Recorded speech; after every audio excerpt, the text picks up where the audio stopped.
तो जल चढ़ा रहे हो, अपने अपने गांव में, नगर में, शहर में, अपने मोहल्ले में शंकर का दर्शन करने के लिए जा रहे हो, शिवालय तक जा रहे हो, शंकर के मंदिर में जाकर हर हर महादेव कह रहे हो, शिव के मंदिर में जाकर 3 बार ताली का नाद कर रहे हो। जो ताली स्वयं अमरनाथ जी की गुफा में भगवान शंकर पार्वती को जब कथा श्रवण कराने के लिए बैठे थे, तब भगवान शिव ने 3 बार ताली का नाद करा था। क्यों? क्योंकि पार्वती, ये 3 तालियां मैं इसलिए बजा रहा हूं कि तेरे भीतर के सारे जितने भी पूर्व में तू जन्म ले चुकी है, वो सारे जन्म को बिसराकर इस जन्म को याद कर कर तू मेरा भजन कर कर मुझ में समाहित रहे। किसी ने पूछा अन्य देव और महादेव में क्या अंतर है? हमने कहा देवता देते हैं अल्लाह झाड़, महादेव देता है छप्पर फाड़। फिर किसी ने पूछा अन्य देव के भक्त और महादेव के भक्त में क्या अंतर है? हमने कहा एक अंतर है, अन्य देव का जो भक्त होता है वो हो सकता है कि मार्ग से भटक जाए, पर महादेव का जो भक्त होता है वो विश्वास पर जीता है, शिव के भरोसे पर जीता है, तो भटकता नहीं है। बेलपत्र चढ़ाने से किस किस चीज की प्राप्ति होती है? किस किस चीज की प्राप्ति? शिव महापुराण की कथा कहती है, एक बेलपत्र यदि शिव को समर्पित करा जाता है तो रिद्धि तुम्हारे घर में प्रवेश कर जाती है। दूसरा बेलपत्र जब हम समर्पित करते हैं तो सिद्धि तुम्हारे घर में प्रवेश कर जाती है। तीसरा बेलपत्र यदि हम समर्पित करते हैं तो श्री गणेश हमारे घर में प्रवेश कर जाते हैं। चौथा बेलपत्र यदि हम समर्पित करते हैं तो भगवान नारायण लक्ष्मी को लेकर हमारे घर में प्रवेश कर जाते हैं। और 5वां बेलपत्र जब हम समर्पित करते हैं तो भगवान शंकर गोरा जी के साथ तुम्हारे घर में प्रवेश कर जाते हैं। 5 बेलपत्र ही जीवन का सुख प्रदान कर देते हैं। किसी भी शंकर के मंदिर में जाओ, सावन के महीने में भक्ति दुगनी करो, जल दुगना करो, मंत्र जाप दुगना करो। श्री शिवाय नमस्तुभ्यम में भगवान शंकर वर्णन करते हैं ब्रह्मा और भगवान नारायण की साक्षी में, जिसके घर में शिवलिंग होगा, जो शंकर के मंदिर में 1 लोटा जल चढ़ाने के लिए जाएगा, जो शिव महापुराण की कथा को श्रवण करने के लिए जाएगा, उसके घर में दोनों देवियां एक साथ कदम रखकर प्रवेश कर जाएगी।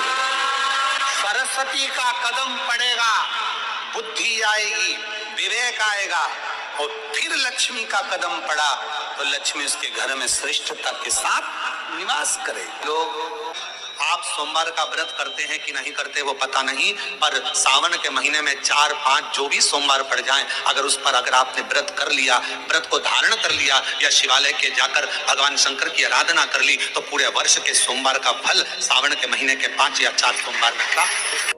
पूरे लगातार उसको अगर सफलता प्राप्ति नहीं हो रही है तो धतूरा ढूंढो। धतूरा कहीं बाजार में नहीं मिलेगा, किसी वृक्ष से धतूरा तोड़ लिया, कुछ मत चढ़ा, तू शंकर जी के मंदिर में जाकर तेरा नाम और गोत्र बोल और शिव जी को धतूरा चढ़ाना चालू कर दे। शिव भगवान शंकर के मंदिर में जाने वाला भी हमेशा याद रखना, इसी के दरवाजे पर रोज जाओगे, हमारा मान घटेगा। मेरे माता पिता गुरु और शिव के दरवाजे पर मान बढ़ेगा, घटेगा नहीं, मान बढ़ता है। सावन के महीने में किसी भी एक सोमवार को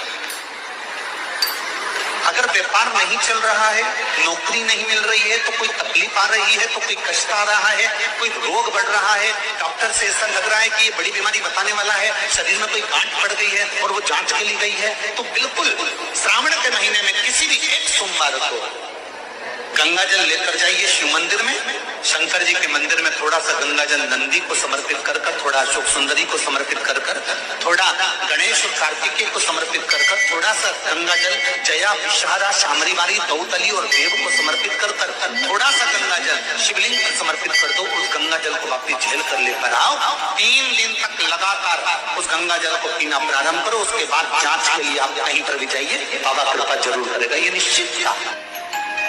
श्रावण के महीने में 3 जगह पर बेलपत्र, एक अशोक सुंदरी वाली जगह पर जिसकी डंडी का मुख जहां से पानी बहता है वहां रहे, बहुत ध्यान से सुनना। दूसरी बेलपत्र माता पार्वती जी का हस्त कमल जो जलाधारी है वहां, उसका डंडी का मुख अपनी ओर हो। तीसरी बेलपत्र शिवलिंग के ऊपर जिसका डंडी का मुख तुम जहां बैठे हो उससे ठीक विपरीत हो। अगर आप यहाँ बैठे हो तो डंडी का मुख उधर हो, आप यहाँ बैठे हो तो डंडी का मुख उधर हो, अपने विपरीत में डंडी का मुख हो। बेलपत्र चढ़ा देने के बाद 2 दो हाथ में जो तुम्हारे जल का पात्र है उसको बाबा को धीरे धीरे तीनों स्थान पर धार थोड़ी थोड़ी चढ़ाई है और फिर बाबा का आचमन कर कर आई है। कोई महापुराण की कथा कहती है 5 चीजें शंकर भगवान पर चढ़ती है। दूध अर्थात घर में लक्ष्मी की वृद्धि करता, इसलिए चढ़ाया जाता है। दही शंकर भगवान पर इसलिए चढ़ाते हैं क्योंकि यह परिवार को जोड़ता है। जिसके परिवार में क्लेश ज्यादा होता है, जिसके परिवार में आपस में तकरार ज्यादा होता है, उसको दही जोड़ता है।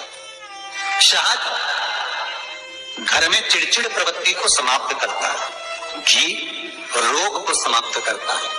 शक्कर मिष्ठान घर में यदि लक्ष्मी आकर जा रही हो तो मिष्ठान समर्पित किया जाता है। इसलिए पंचामृत इस नाम का भाव शिव महापुराण कहती है। इसलिए 5 चीजें शंकर को समर्पित हैं। दूध, दही, घृत, शहद, शक्कर अर्थात मिष्ठान। शक्कर से मूलतः यहाँ शिव महापुराण में शक्कर नहीं लिखी है। जैसे श्रावण महीने में चढ़ाए गए कनेर के फूल, दुर्वा,